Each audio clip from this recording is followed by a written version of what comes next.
Hello. Today we're going to be continuing our discussions around fighting slavery's legacy of racism through transformative education, which is the theme of this year's International Day for People of African Descent, sort of UN Day, which is coming up on the 31st of August. And this is, a topic that NWAMI International Malta has been trying to tackle since its inception, really.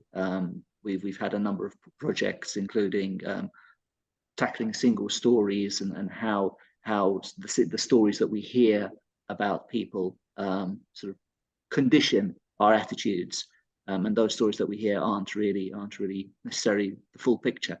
And also, the importance of meeting people and getting to understand and sitting around and understanding each other's cultures through direct interaction and through, even through our Together We Strive project. And that's been very, very, I think, insightful for everyone who's taken part. And the importance of real experiences in helping us to understand, the way we think and why we think the things we do and what we need to do to try and change those things where necessary. So today, we've got a guest who's an expert, I think, in transformative education, and I'll pass over to Gabby to do a bit more of an introduction to our guest, and then we can crack on with the discussion. Yes, good morning, everybody. I'm Maria Gabriel Dublessin. I'm the president of NWAMI International Malta, and as this day is aimed to honor and promote the extraordinary contributions of people of the African diaspora, it is really my honor and my pleasure to welcome a long-standing friend and one of the outstanding contemporary contributors to the field of modern education and skills development, Salah Khalil. Salah Khalil is CEO and founder of MACAT International, a world leader in critical thinking solutions. Salah developed industry-leading critical thinking assessment tools and innovative academic content that transforms the way people learn. He and his company, MACAT, work closely with universities such as London School of Economics and ministries of higher education across the Arab world, including Morocco and Egypt. Salah Khalil is also the founder of Alexandria Trust, a London-based charity dedicated to restoring a world-class education in the Arab world. Apart from this, Salah served also as strategy consultant at the Westminster Foundation of Democracy in London. He is considered, I'm proud to say, he is considered as one of the leading businessmen in Egypt and the Middle East. His educational background includes a master's degree in political sociology from the London School of Economics and a bachelor's degree from the University of South Carolina. Salah currently serves on the advisory board of the Business School of the American University in Cairo. He resides with his family in London. Welcome, Salah, and thank you for supporting our initiative to mark this International Day for People of African Descent. Thank you very much. As we delve into this critical topic, let us begin our discussion with a fundamental question. How can education serve as a powerful tool to dismantle the enduring effects or the ongoing effects of slavery and combat a deeply ingrained racism it has left behind? Well, thank you very much. I just wanted to make one clarification, is that I'm a former member of the advisory board of the AUC in the business school. I've left it a few years back, obviously because I've got a lot to handle as well with MACAT, Alexandria Trust, and many other sort of endeavors. But thank you for the kind introduction. Gabby, and thank you, Conway, as well, for both inviting me to this event. I think the first thing to consider in education is the role of artificial intelligence, because this is something equivalent to basically the introduction of mobile technology or the introduction of the internet back a few decades ago. So, and the reason I say that, because it's sort of from time to time, especially when we're talking about a subject like a heavy subject like racism, that is entrenched, that is institutionalized, that is subtle, that comes in many forms, and that has a huge legacy especially in Africa. I mean, so if you talk about this from time to time, we look for things that level the playing field between the haves and the have-nots, the deprived and those who are born with everything almost at their fingertips. So AI is one such phenomena, and I say this because essentially all the investments that have gone into skills, all the investment that has gone into education, you now have something like ChatGPT that basically you can almost ask it any question, and the answer almost always comes back sort of like an expert, and it's getting better as well. Some of course, some topics there is bias in them and all that is realized. But I can give you an example. I'm in a chat group of bankers. I'm not a banker myself. I don't have any finance background, but they started a discussion on banking, and they mentioned some terms. So I went to ChatGPT and I wanted to challenge these terms. So I asked ChatGPT, how would you challenge these terms? And I came back and put the answer of ChatGPT on the group. And they turned all at once, said, Salah, we thought that you don't have any expertise in finance. And, that's the kind of place we're at right now. So artificial intelligence, unfortunately, or fortunately, for some, will change the way that we do education, the way that we do skills. Almost 80 to 85% of the current skills that people have and are getting paid for will be sort of taken over by AI at some point in time and done better. So this is a golden opportunity for a continent like Africa to take, this huge leap forward, because the level field will be basically open to those who were deprived of such opportunities. And by that, I mean, you will need certain skills that will not decay with AI. So first of all, that will have staying power with AI. And you will also need certain skills that will turn you into a more superior hybrid intelligence worker. So as a worker that uses AI and uses human intelligence in a synergistic way. So this is, as I said, this is a golden opportunity, and this is why I sort of devoted myself to the pursuit of understanding critical thinking, understanding these cognitive skills, what they call the 4 C's, which is critical thinking, creativity, and communication and collaboration with machines.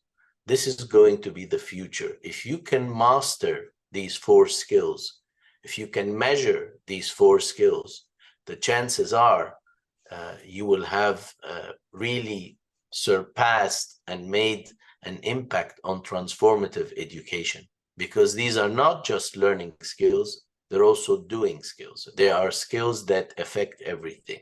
I'll give you a brief example. Sorry for the long-winded answer, but this is a very complex and loaded question. So I'm trying to cover as much of it as possible. So one example if you look at the future, whereby hybrid intelligence model is available, so whereby the economy is run by augmented intelligence, let's say, all our choices or the majority of our choices will be made using data analytics. So for example, you will get a data set which is called descriptive analytics. So this data set describes what's happening, for example. You might get another set of data that's called diagnostic analytics. And this tells you not what happened, but why did it happen. You'll get another data set that's called prescriptive analytics, and that tells you what you need to do to fix the problem. And then the most superior data set will be predictive analytics. All these skills, data analytics or choices are going to be driven by the 4 C's: communication and collaboration with machine, critical thinking, and creativity. Salah, how does MACAT come into that, what you just explained, your company, your work? Because, I mean, you developed, and that is what I'm still in awe about it, the critical thinking assessment tools, as well as the new ways we learn, we feed our brain. And how did this come into it?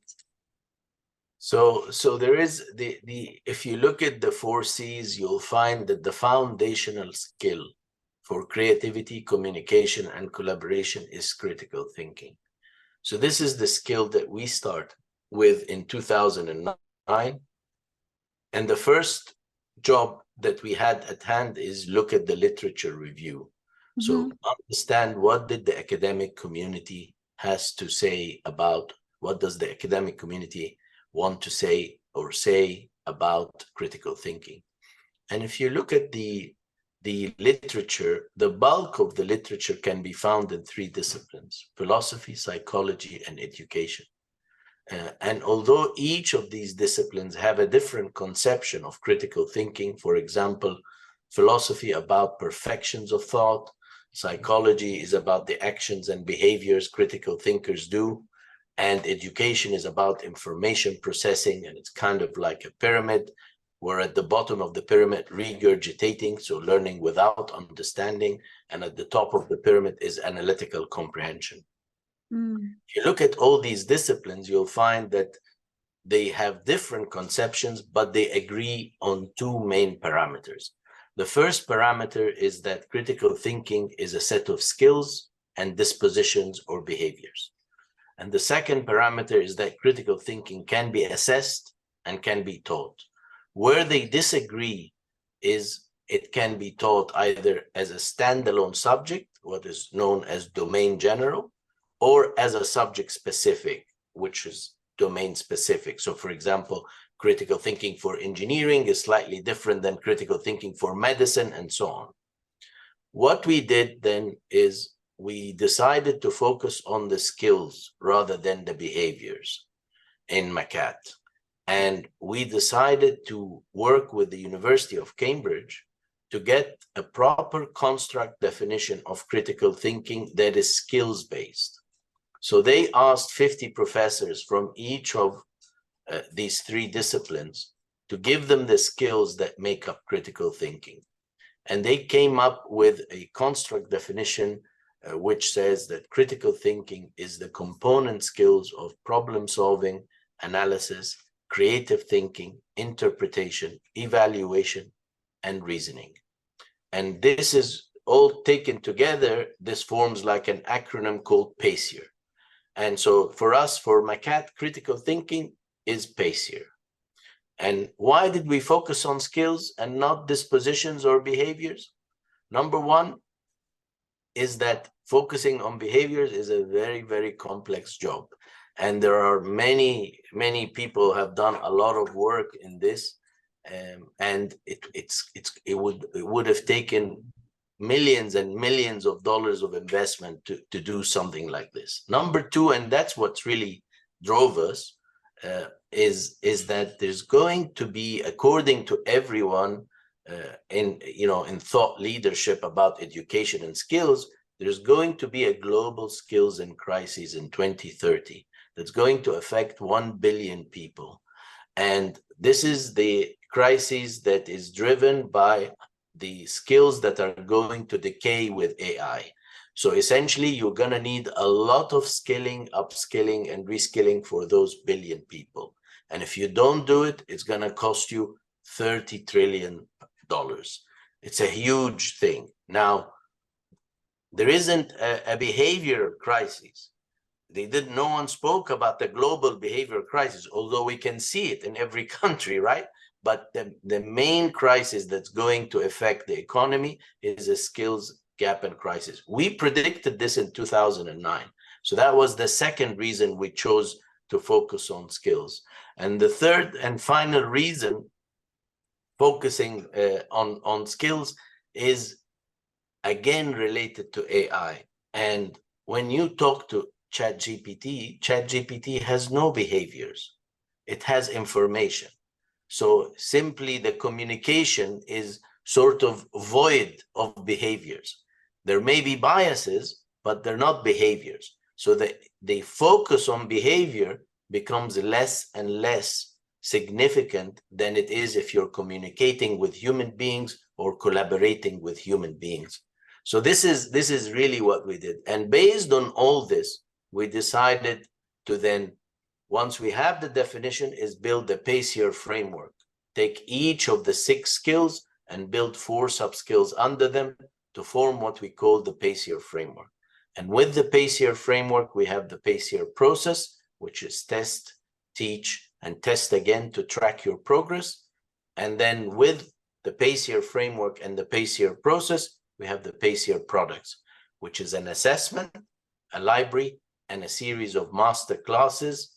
If you recall, I told you that the literature disagrees about how critical thinking can be taught, domain general or domain specific. So we have domain general master classes and domain specific master classes. And this way we cover a comprehensive solution to this problem. And please note that there is no claim we're making here that we're going to solve this problem. We're just trying to present a credible solution that has taken us more than 12 years and more than $40 million of investment to come to it. And, you know, you could say, well, how did you spend this money, or what did you do with this money? Well, currently, we just signed last year a contract with the OECD to build the next instrument to measure critical thinking and creativity in global higher education. So that's where we are today. So again, this is a huge problem. It's going to affect 1 billion people. We all need to put our hands together, and it presents a golden opportunity for Africa. It presents a golden opportunity to level the playing field caused by historical, mishaps or historical bad events and so on. I mean, that's one thing kind of that's sort of interesting to me, is the kind of, the opportunity is there and we can see it, but obviously, you need people to realize it themselves and to act themselves. I mean, that you can to use an old phrase, you can lead a horse to water, but you can't make it drink. So it's a kind of like, do you see that there are sort of cultural challenges where there's a sort of certain preconceived ideas of what education should be that need to be broken down, and that the challenge isn't, the challenge before we get to people sort of embracing critical thinking is to actually break down their existing preconceived ideas of what education should be, and how do you think we could go about that, if you think that is a real concern? Right. So I'm the product of three education systems, if you like, or 4 education systems: Egypt, Scotland, America, and England. So one thing that we do in sort of Western universities, especially elite university, I went to most of them were elite universities. One thing that we do is we we sort of train graduates to go out into the world of work, and then we completely miss the intercultural relevance, which then we have to go back into business and try to fix it. Guys, by the way, we're not all Americans, or we're not all British, or we're not, there are countless, countries and cultures.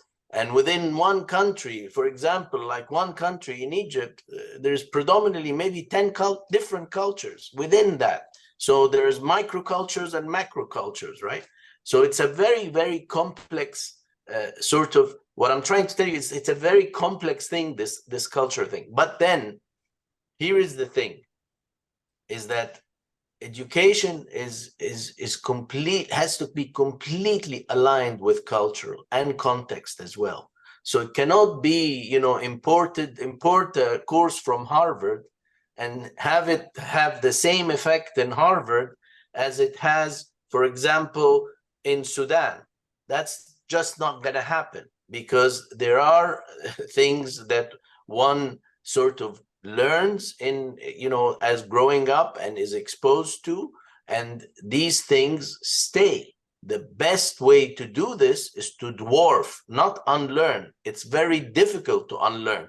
So if you have, let's say, a bulk of 10 things that basically have a very solid effect on the way you see the world, you see yourself in the world, and so on, you can't say, I want to unlearn those 10 things. What you need to do is add 90 things so that the 10 things become insignificant. And one of these tools, and if people see it, I see it already in our work, with universities in Ghana, universities in Egypt, universities elsewhere, I see this very clearly, is that once students know the power of critical thinking, they have enough intelligence to make that choice and say, hey, I was like, there is like a huge gap between where I am and where someone studying in France or in the US or in the UK. Now this gap, there is a chance for me not only to bridge the gap, but also to improve my life and the life of people around me, because using these skills will open up so many opportunities that you were not considering before. And it's going to be real. It's not something that theoretical, or okay, let's put an argument and let's discuss the argument. This has tremendous value, and the literature is, there is ample evidence in the literature about how critical thinking is correlated with better learning, how critical thinking is correlated with better decision making, top line, bottom line. Better thinking makes better societies. It creates tolerance, and so on and so forth. So, worrying about whether, populations in Africa will take up this is a good consideration. However, in my view, I think there is a huge urge and need to come up and be independent. If you look at the BRICS summit, for example, what is the essence behind it? It's a challenge to Western, sort of supremacy, if you like, but not in the bad sense. But Western leadership. That's really what's happening. There's a challenge to it. It's a multipolar world now that we live in, and Africa's rising, and it's rising quite fast, faster than we think it is. And I've seen this. I've seen, when I talk to someone, I look at their eyes and I look at how much passion is behind it, and there is a lot of passion behind wanting to make a difference in the world, wanting to make a difference to people in Africa, and focusing on the future. I mean, it's important to put the legacy into perspective, what happened in the past, but really a more positive outlook would be to look at the future and see how you can turn this legacy into something that is a lot more superior and helpful for people in the same sort of position or circumstances you're in. Salah, you mentioned the importance of intercultural competence, and for me as a professional, as an intercultural consultant, I mean, I always come across the topic of bias. And you mentioned also that with AI, the challenge is not behavior, which I fully agree, because behavior is directed by the bias, you know. And I mean, what information AI can only spit out the information you feed in, you know. So, and also it can also reply only what you key in and what you trigger it, what you want it to reply. Now, the bias challenge. How could transformative education, in your opinion, let's say if you want to change one policy or so, how could this be done by giving the learning about biases more prominence? Right. This is a really interesting question. And, you know, education, one of the biggest things you come out of education is basically the identification of bias, so that you don't fall into the trap. And there are so many traps that we, you know, even the best of people sometimes, you know, fall into this, right? I think the problem is while education is trying to check bias and identify bias, we have people saying, you know, education rather than education for enlightenment, we want education for employment. And here is the problem. Well, businesses and organizations are about the mobilization of bias, not the opposite. So you're kind of taking something that is so good and great, you know, like education for enlightenment, making people independent, critical thinkers, and question things that are told to them, things that they see, interpretations, evaluation, and so on. And then you're getting them inside the company and telling them, look, we're all biased towards what the shareholders want. We're all biased towards profit. We're all biased. So there is continuously mobilizing bias. And guess what? It may be mobilizing bias for good in certain instances, but in general, when you're mobilizing bias, other form of biases come in subconsciously. Hence, intercultural, consultancy becomes beyond vital. It becomes something that companies cannot live without, honestly, because that's the only sort of check that you have there to say, hang on, this is an issue. And there are institutions or structures that try to identify bias within the organization. But you've created an organization to mobilize bias, and then you put a board to check out this. So, the whole thing needs to be overlooked, to be honest. And they should leave education where it is. It's for enlightenment. Now, when you say AI and the issue of bias, I think there was an experiment where they asked AI to sift through candidates and choose the best candidate, and they ended up leaving out almost 90% of the women candidate, simply because the past data shows that, out of 10 people, you hire one woman. That's what it is. So it doesn't actually know the difference between this. However, with large language models, this is going to change, because large language models could be trained in specialized aspects. So, and this is a huge thing. Honestly, I can't understate this. I mean, if I want to learn what ChatGPT knows, it will take me 10,000 years as a person. So, okay, knowledge is not by itself enough, but you also need other elements to make sure that the knowledge, that there are human choices involved in there that could drive a better society, more good, and so on. So it's still early days, but I feel that that's also gonna come. But again, the most important thing to mention here in terms of bias, I think we don't need to worry about bias in education. because all the training that is happening in education to you, when you hear, for example, you read Marx, they tell you, hang on, don't buy his ideas. There's someone called Anderson, you have to check him out. And there's someone called Gellner, has to check him out. And like you, I'm sure you did the same in psychology, or I'm not sure what Conway's I did plenty of history. I'm a history graduate. So, there we go. So history, there's multiple perspectives. I mean, the liberal arts, there's mostly no one right answer. And that's more, it's not like math where 1 + 1 = 2. I mean, you're not going to get the same answer from a genius like Einstein, right? So we probably give you a very complex answer to 1 + 1, right? But it's still, I mean, it's very much deterministic. Sciences. Liberal arts, it's more, I can give you a case, you know, for capital punishment, and I can give you a case against capital punishment depending on the context. And some people say, this is you know, you're inhuman if you give in any context.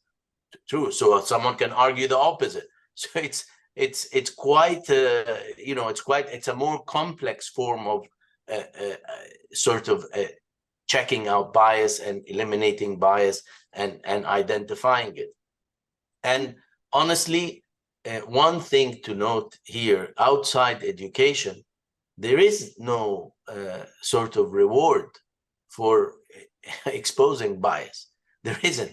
I mean, if you say to someone, well, you know what, I've been passed over my promotion 10 times because I'm a woman, or because I'm African, or because I'm, I don't know, young, whatever the reason is, people, okay, will listen and they will do superficial things. They're not going to take this issue head on and say, actually, we need a major overhaul of this system and we need to look at our whole organization. But also, on the other hand, you don't want to go into a super radical woke culture, which is also the other side of the flip side of the coin, if you like. But that's really what I would say. I would say that there is a bias is really well checked in education, and people are well trained to identify and eliminate bias in education, because this is how the research process goes. If you go to masters, you do this, if you start with undergraduate, you do it okay. You go to masters, you do it a lot better. You go to PhD, you do it way better, because then you're really looking at a whole literature and trying to answer a specific question in a specific context in a specific time. Outside that, in the world of business, they definitely need intercultural guidance and experience to be able to identify and eliminate bias. Salah, when I listen to what you elaborated just now, it comes to mind the importance of transformative education, because two key components in transformative education is character formation and critical thinking. So when I take things just as face value and I don't go below the symptoms or below prima facie appearances, because everything what we can see taste it of our first appearance impression, or go deeper to the epicentrum of issues itself. But I need to have the intelligence or the understanding to do so. So therefore, in order to understand the topic of biases, I need to know the motivator, the driver, where it derives from, in order to be able to take my blinkers off, or to know where the blinkers are and what for the blinkers are, right?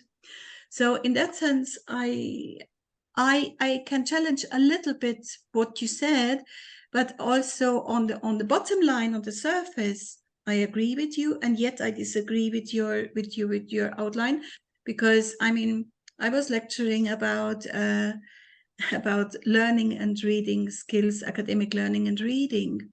And when I had the students in front of me, I saw their ability of reading academic texts and, for example, take things by face value and without questioning, is the literature used for a certain context, is it geared to agree with me, which is the confirmation bias?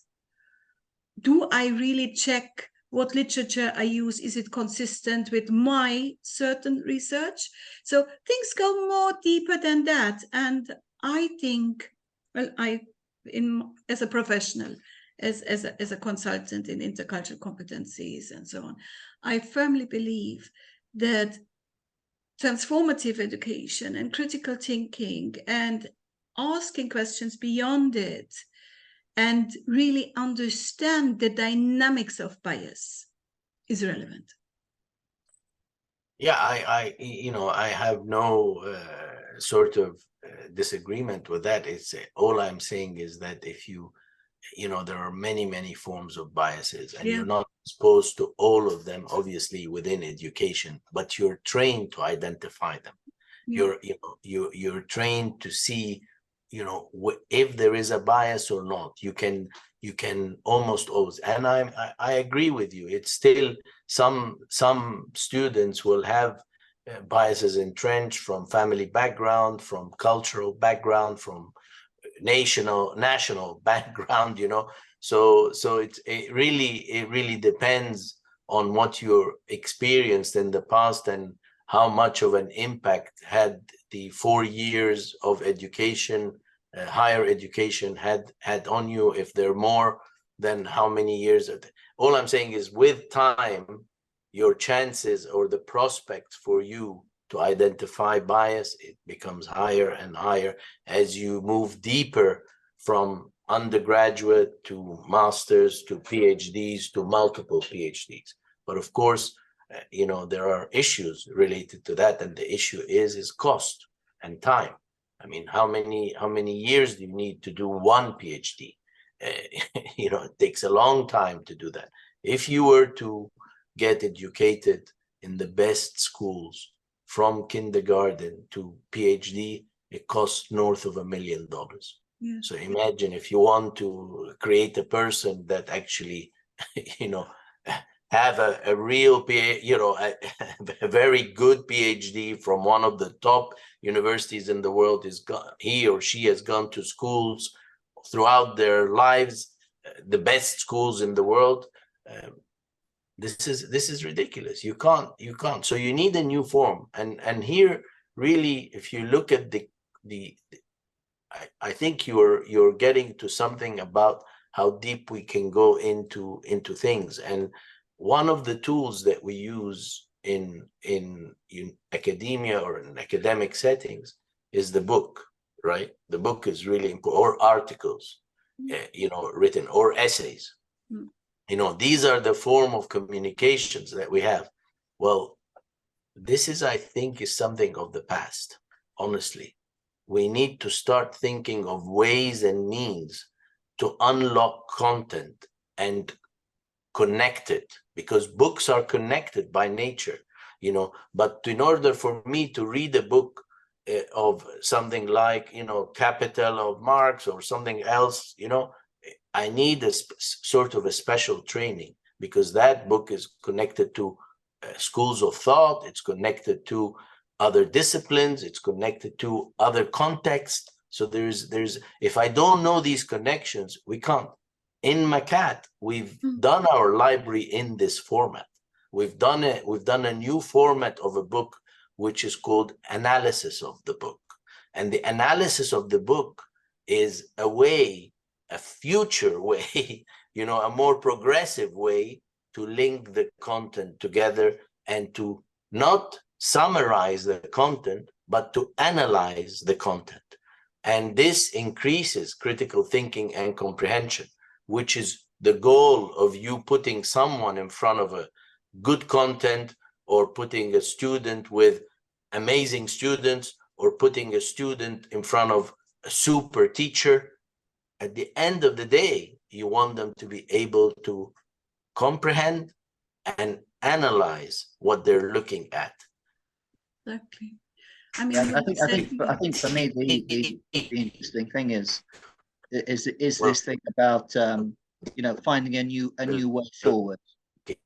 trying to find a different way of approaching it. Because when you see sort of, I mean, this is something that we come across in America, I think, the sort of politicization of education that kind of, I think with a fear of change, right? Change is becoming more and more kind of, rapid. And this fear of change is sort of forcing societies into more and more silos, getting more fearful of kind of, different ideas or new ideas. And I think finding a new methodology that kind of breaks that gives access to critical thinking skills, outside perhaps of what would be the traditional formal educational environment. I think it's going to be absolutely vital because, from my perception, certain societies are actually going further down a rabbit hole than sort of, as you say, in education, we should be able to learn to challenge bias. But in a lot of societies, there seem to be pressures to kind of reinforce bias out of a fear of change.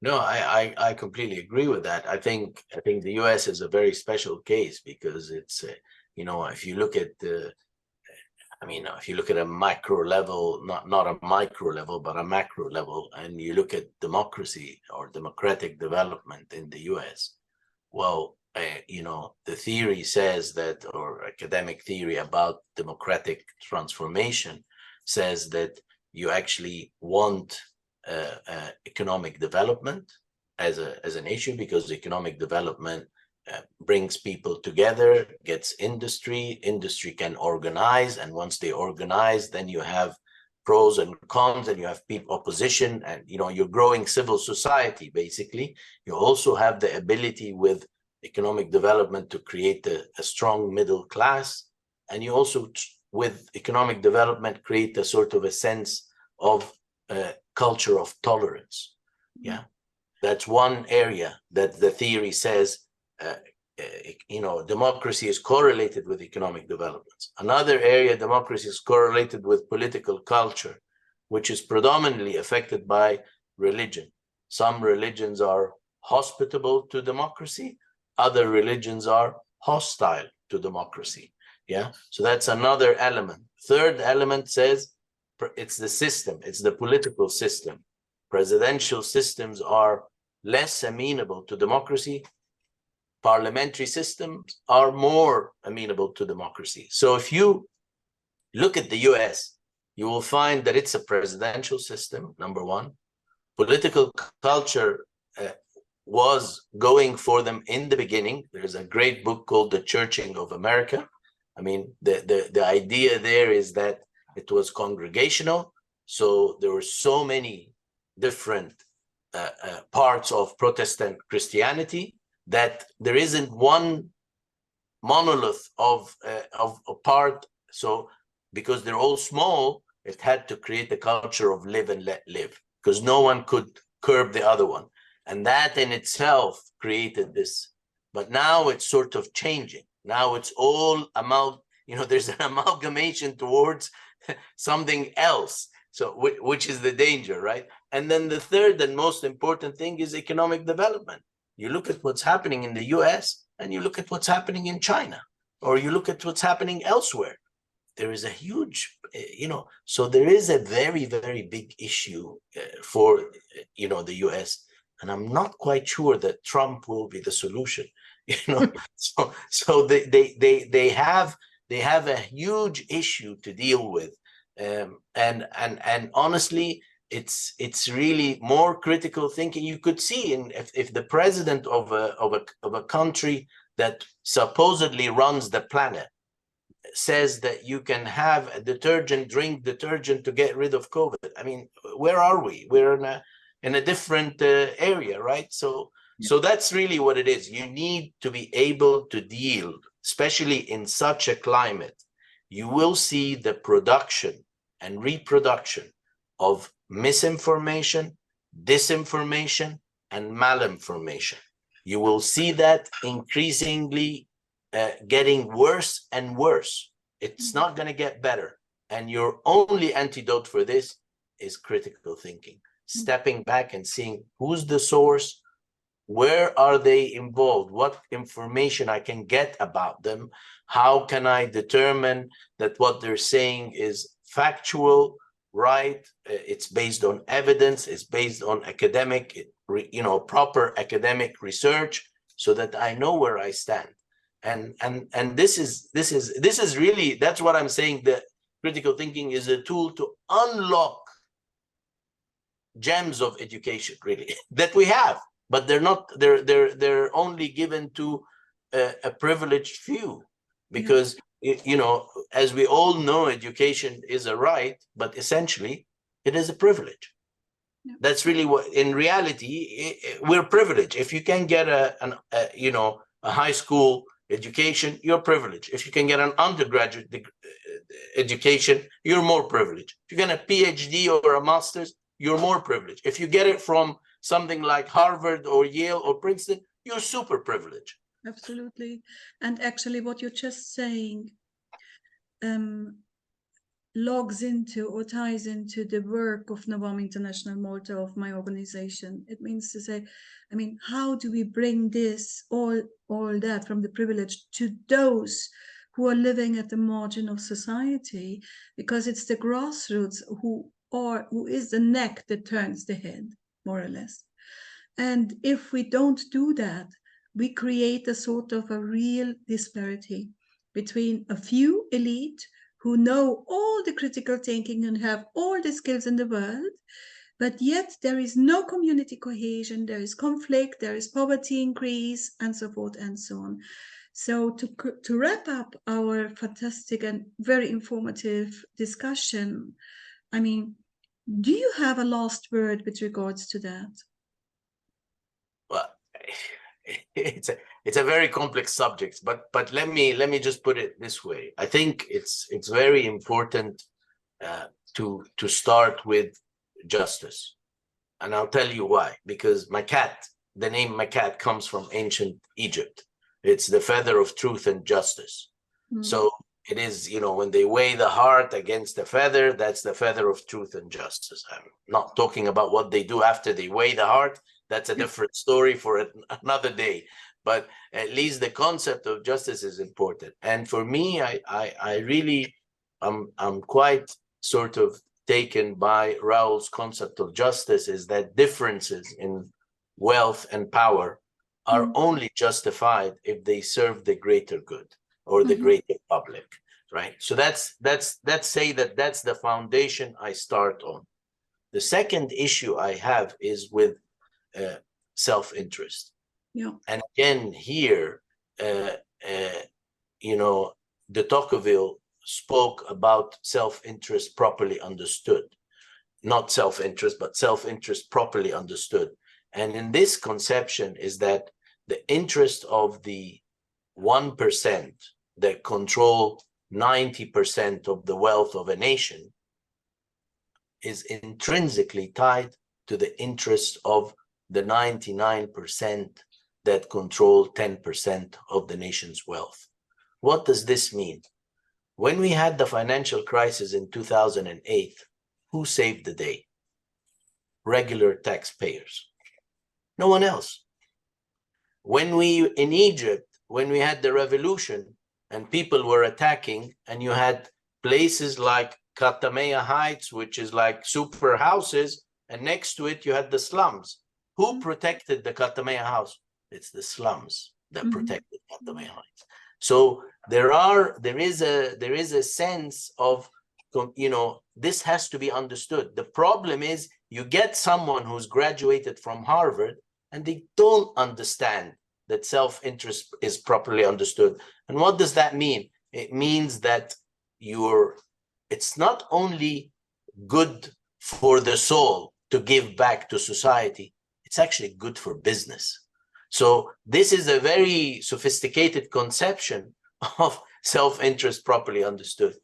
And if you take those two together, justice and self-interest properly understood, then you can come back with step back and look at it and say, okay, fine, I have, I understand this and I understand that. Now, what is my role in life? What can I do to make it better? Have I got a privilege? Have I been privileged? Have I been blessed and how can I share this privilege and blessing with others? And that's really what makes us, you know, if you want to be happy, you can buy a car, you can travel, you can spend whatever money you want, wherever you want. That's all temporary happiness. But if you want lasting happiness, you have to make others happy. And that's the bottom line. If education, like you mentioned in one of your interventions, character. In the UK, it's a big thing. Character education is a huge thing. They don't, you know, they're not interested in places like Eton or Gordonston or wherever you take them in boarding schools. You know, they're not interested in what you know. They're interested in who you are. Yeah. And that's really, really, really important to make a distinction. Thank you so much, Salah. I mean, we extended our time a little bit, but it was so important to pack everything in. I really appreciate your participation in this. Yeah. It's always a pleasure. It was very nice meeting you, Conway, and I hope we can see each other face to face.